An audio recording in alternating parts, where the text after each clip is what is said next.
Good everyone. I hope you guys have an amazing day.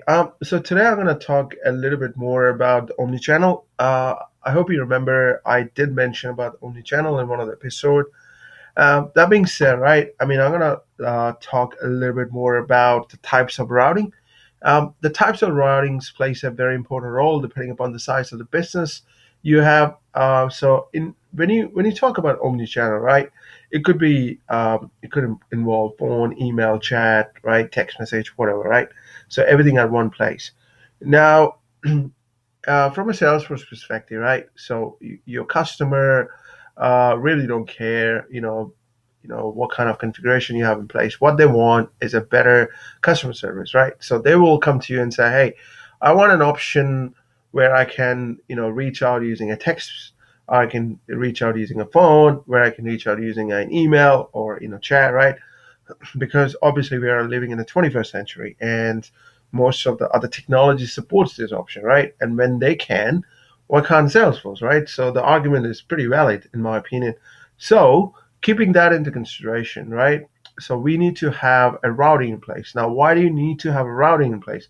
Because when a customer logs a case, it has to be routed to the right channel or to the right person, right? Because there's no point in, you create a customer create a case and then it goes to some random queue and sits and rots there for like a month and making customer more frustrated about the response they get, right, or the lack of response they get.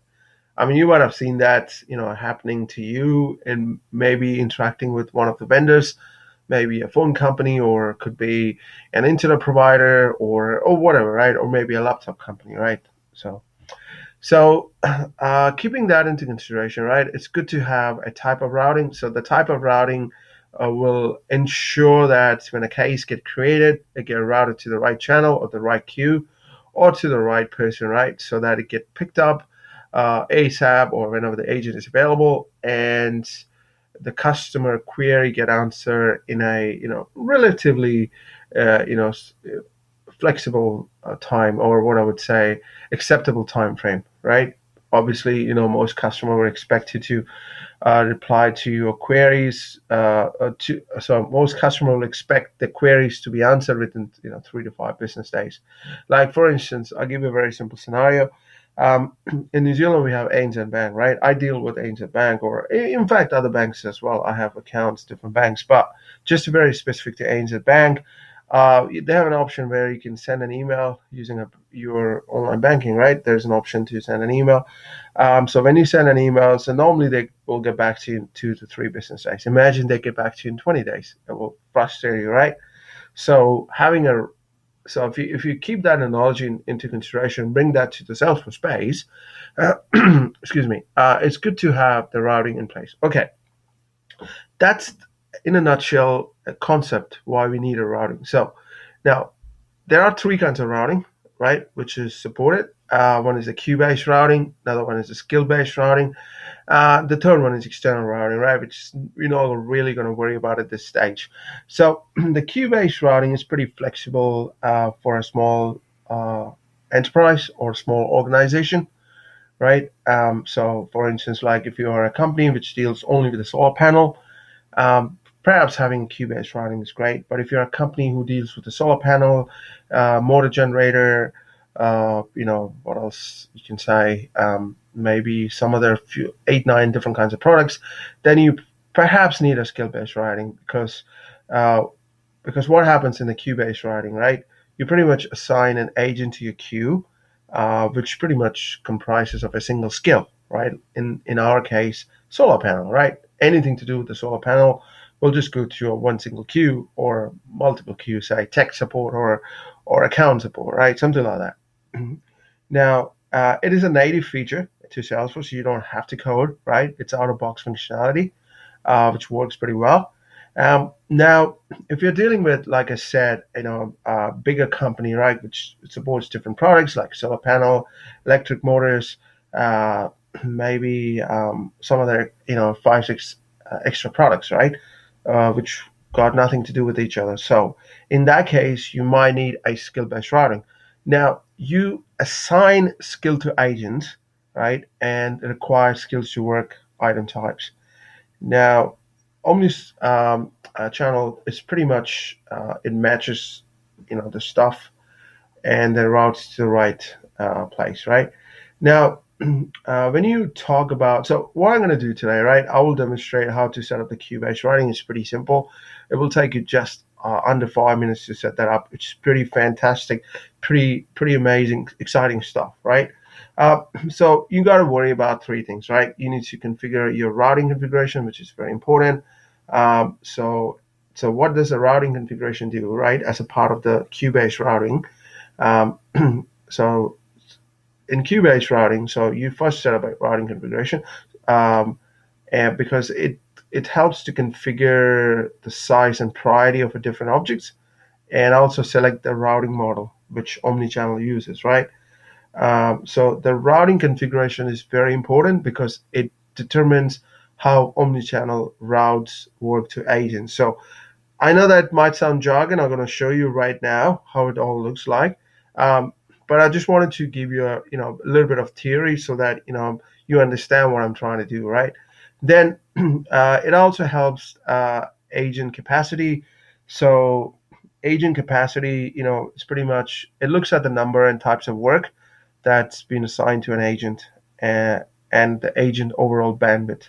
So based on that, say for instance, if the agent has only capacity for 5 cases, so it will not assign more than 5 cases to an agent, right? So that's, and also it will also look as to when agents available. Sometimes agent might go for a lunch break or whatever other break, right? So or maybe agent is busy, so it probably will not assign the task to an agent. Okay, so now there are two ways you can set up uh, the queue-based routing. One is I've already set it up, but I'll just show you anyways how to do that to make your life easier.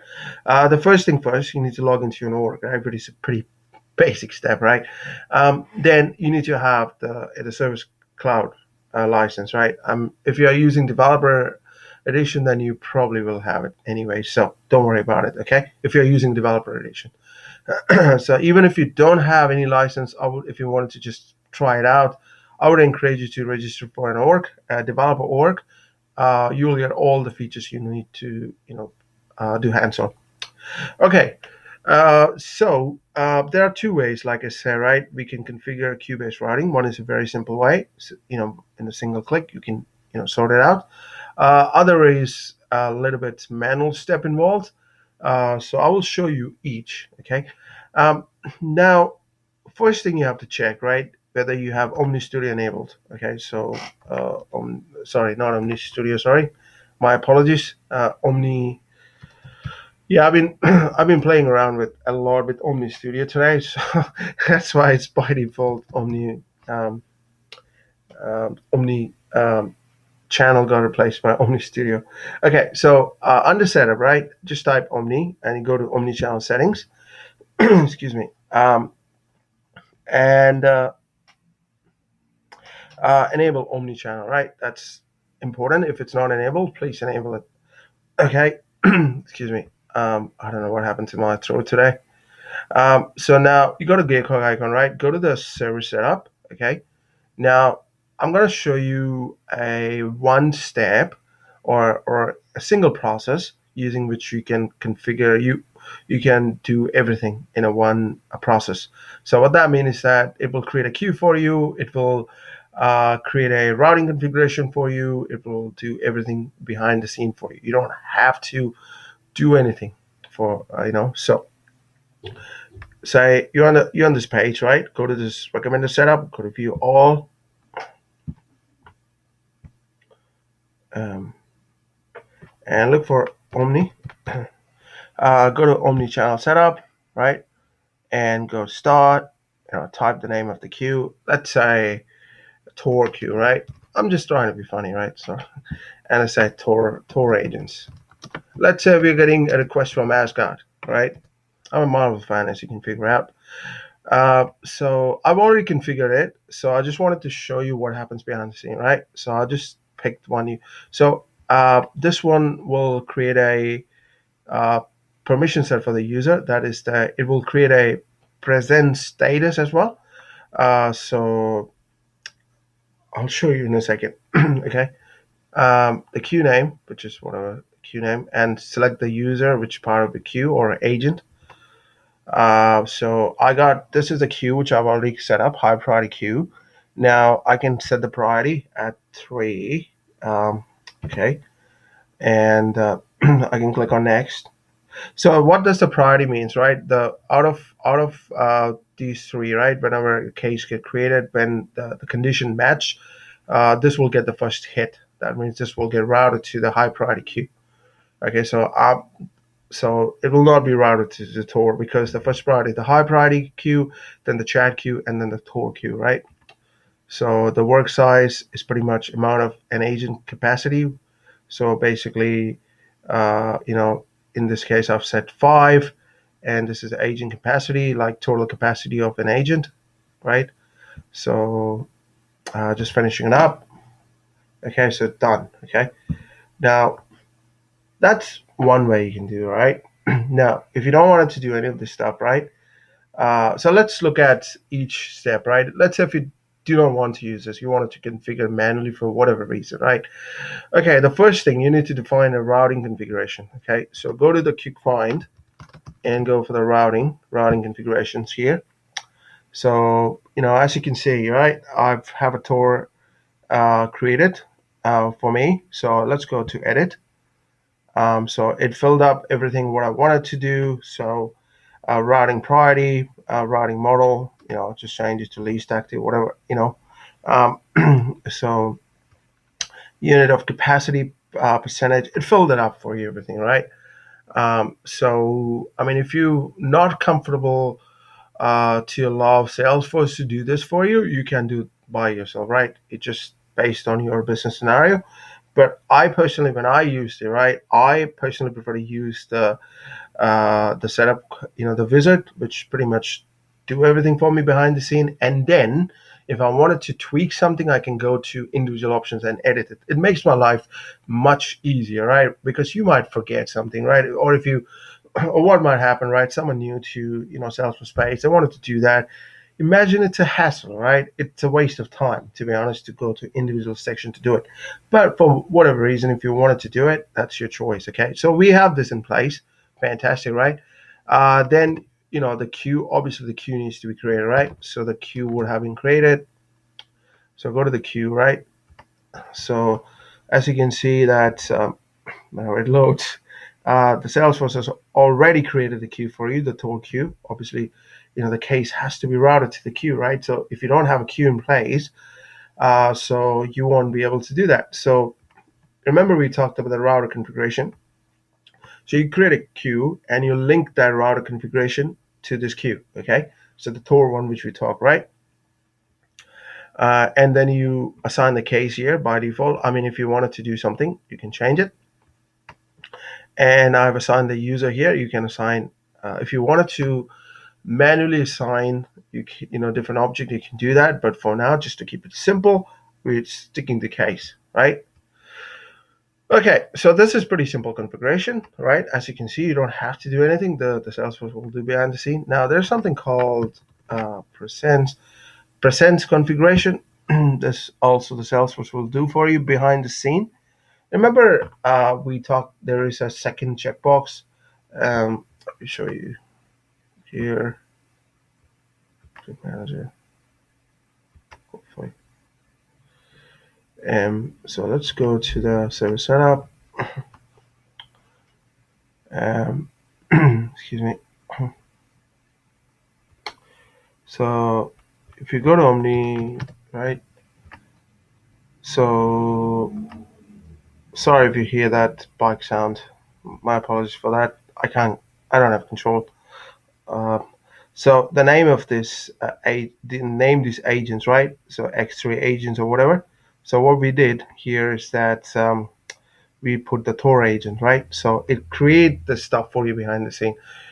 If you're not using this, right? So imagine step you have to do. First of all, you have to create the router configuration, then queues, then you have to do this present configuration, then present statuses as well, right? So let's look at it. What we have inside Tor agent. So it's pretty simple, right? It talks about the capacity, the developer name, the capacity is like the number of cases, since we're dealing with a case here, right? So number of cases agent can handle, right? Automatically accept requests. So it means that it just automatically accepts it, automatically declines it, right? And available user. Now, if you wanted to select the profile, that's up to you. So I just leave it as such, okay?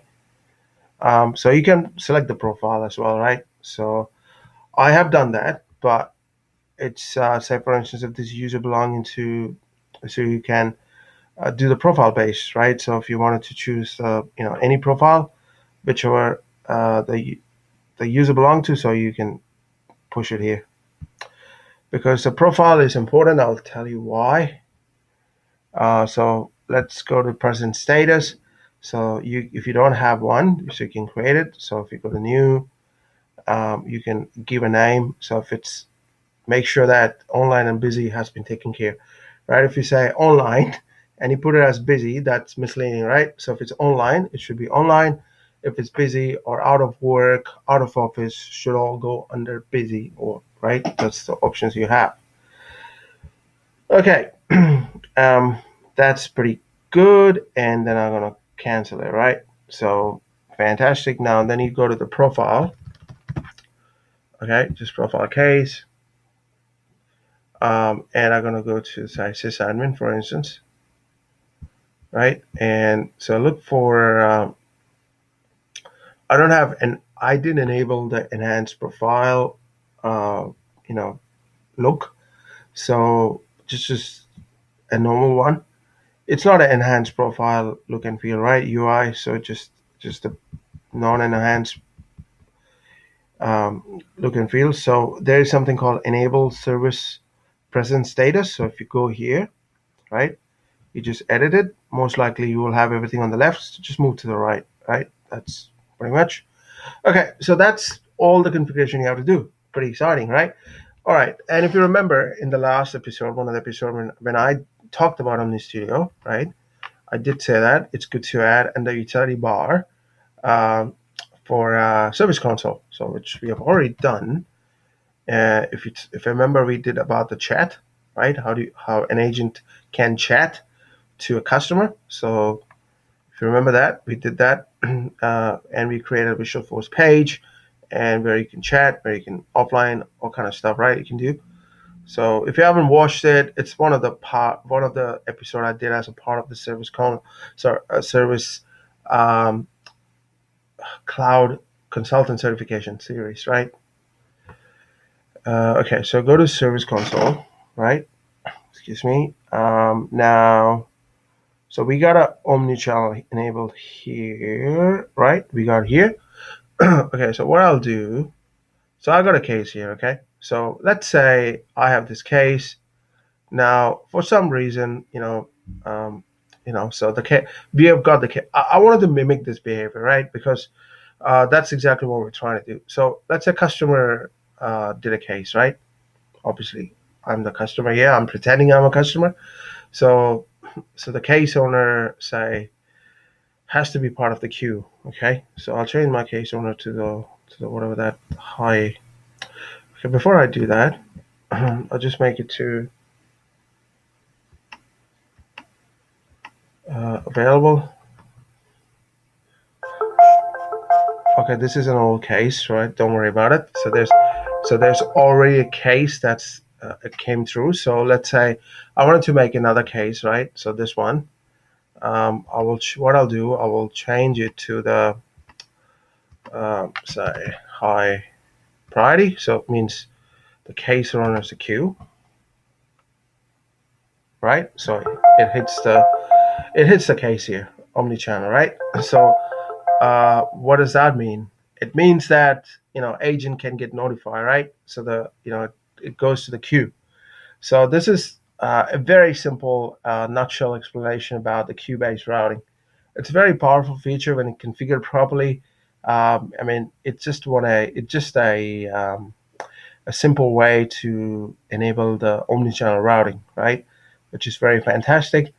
Um, yeah, and I just built a proof of concept, right? It's not a full-fledged solution, but just to give you an idea how it works, right?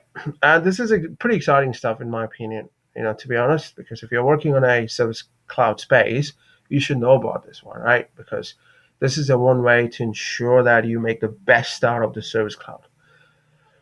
So that's pretty much I wanted to talk about in today's episode. And the next time we're going to look at the skill-based routing, right? So that being said, I hope you guys have an amazing Sunday. Adios.